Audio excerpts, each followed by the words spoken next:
नागपूर महानगरपालिकेवर मागील 15 वर्षांपासून एक हाती सत्ता आहे. गडकरी तसेच फडणवीस यांनी विकास कामाचा धडाका लावला आहे. त्यामुळे बीजेपीला नागपूरकर जनता पुन्हा सत्ता देईल असा आशावाद अरविंद शहापूरकर यांनी व्यक्त केला आहे. शाहपुरकर जी, यूपी के और जो 4 अभी स्टेट के जो इलेक्शंस हुए हैं, इसमें बीजेपी को बहुत क्लियर मैंडेट मिला है। अभी महाराष्ट्र में पूरे महाराष्ट्र में जो कॉरपोरेशंस के इलेक्शंस है वो भी आ रहे हैं। महाराष्ट्र में महाविकास आघाड़ी सत्ता में है। नागपुर में काफ़ी 15 सालों से बीजेपी सत्ता में है। ऐसे में आपको क्या लगता है कि यहाँ पे फिर से बीजेपी को सत्ता मिल सकती है क्या? नागपुर में 100% बीजेपी को सत्ता मिलेगी, क्योंकि बीजेपी ने जो काम नागपुर में किए हैं, नगर सेवक जो काम कर रहे हैं, और देवेंद्र जी और नीतीश जी, इनका जो वर्चस्व नागपुर में है। आज ही नागपुर में देवेंद्र जी गोवा का विजय लेके वापस आए।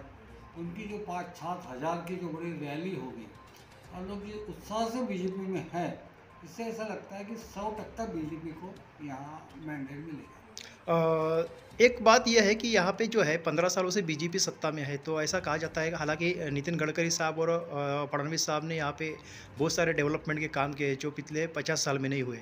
बावजूद एक एंटी इनकम्बेंसी फैक्टर जो है वो इंटरनल एक काम कर रहा है, अंडर करंट है, ऐसा बोला जा रहा है। तो ये एक बीजेपी के लिए के साथ साथ संघ के लिए भी एक बहुत बड़ी चुनौती है कि कॉरपोरेशन की चुनाव जीते। ऐसे इसमें कितना तत्पर बीजेपी के कार्यकर्ताओं को और बुद्ध जो एजेंट है उसको कितना तत्पर किया गया बीजेपी की तरफ से? ऐसा है कि 100% बीजेपी जीत गई और कार्यकर्ताओं के मन में ये पक्का है कि नागपुर महानगर पालिका अपन जीत रहे, क्योंकि नागपुर महानगर पालिका में गलत ऐसा कुछ नहीं हुआ है कि जिसका विषय बनेगा, ऐसा कुछ नहीं हुआ है। एक और एंटी इनकम्बेंसी का जो विषय है उसके लिए उम्मीदवार कहाँ है, बदलना है, ये करना है, इस तरह की जो होता है वो अभी नागपुर में चल रहा है। अच्छी मीटिंगें अभी नागपुर में हो रही है, बूथ तक जा रहे हैं, और मैं भी हर नगर सेवकों से मिल के आया हूँ। उसके बाद मुझे ऐसा लगता है कि एंटी इनकम्बेंसी जो बोलते हैं उसका बहुत असर नागपुर में नहीं होगा, और पिछले बार जितने नागपुर में चुन के आए थे लगभग उतने फिर से आ जाए। बीजेपी ने 1 साल पहले ही चुनाव की तैयारी कर ली थी कॉरपोरेशन के। आप जैसे लोग हैं, काफ़ी लोग हैं जो ग्राउंड लेवल पे जाते हैं, कॉर्नर मीटिंग्स करना, वहाँ के जो रिव्यू लेना, वहाँ के कॉरपोरेटर्स के साथ में बैठ के डेवलपमेंट के इश्यूज़ पर क्या क्या डेवलपमेंट हुआ उस प्रभाग को आपने प्रभाग के जो नगर सेवक है, पार्षद है, उनके साथ चर्चा की है।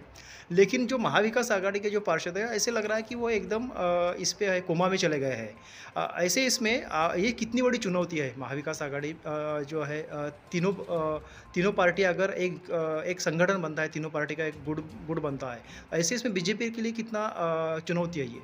सबसे पहली बात ये है कि ये तीनों एकत्र आते नहीं।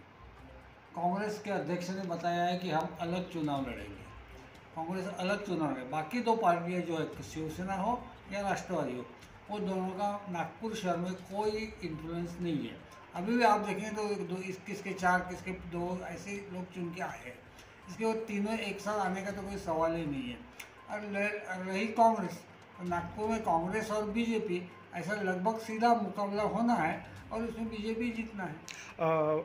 बीजेपी के मैनिफेस्टो में डेवलपमेंट के साथ साथ में और कौन से कोर इश्यूज़ है जिसको लेकर आप लोगों के साथ में, लोगों के पास इलेक्शन चुनाव जीतने के लिए आप लोगों के सामने वोट मांगने के लिए जाने वाले हैं? तो ऐसे डेवलपमेंट के साथ रोड है, मेट्रो है, इसके बावजूद भी जो है, जो बेसिक्स जो है, जो पानी है, पानी का है, उसके बाद में यहाँ पे जो बहुत सारे ये है जैसे प्लेग्राउंड्स है, ये अभी तक डेवलप नहीं हुए। तो ये इश्यूज़ को आप कैसे ये करोगे, एक्सप्लोर करोगे? इसमें से प्लेग्राउंड का जो इशू है, अभी आपने देखा होगा कल परसों गडकरी ने कई प्लेग्राउंड का उद्घाटन किया है, तो लगभग इलेक्शन तक के प्लेग्राउंड के उद्घाटन होकर काफ़ी प्लेग्राउंड हो जाएंगे। और सामान्य समस्या जो है वो अभी छुड़ाना चालू हो गया है। अब ऐसा वो बहुत कुछ ऐसी बड़ी समस्या नहीं है पानी की वगैरह की, वजह इसके कारण ऐसा कुछ नहीं है। इसलिए नॉर्मली जनता बीजेपी को वोट देगी। लोगों को मालूम है कि वोट अगर देना है और कोई काम करना है तो बीजेपी वाले ही है। ये आघाड़ी वगैरह में कोई संबंध, इसका कोई संबंध नहीं है। ये तो एक खुद एक साथ नहीं है, तो इनमें क्या संबंध है? तो बीजेपी नॉर्मली जीत जाएगी, इसमें कोई बहुत ये नागपुर नहीं जो कॉरपोरेशन का बजट है वो 26,000 करोड़ 2600 करोड़ का नागपुर कॉरपोरेशन का बजट है। ऐसे इसमें नागपुर कॉरपोरेशन की सत्ता फिर से रखना ये बहुत बड़ी चुनौती है, क्योंकि ये यहाँ पे संघ की भी भूमि है।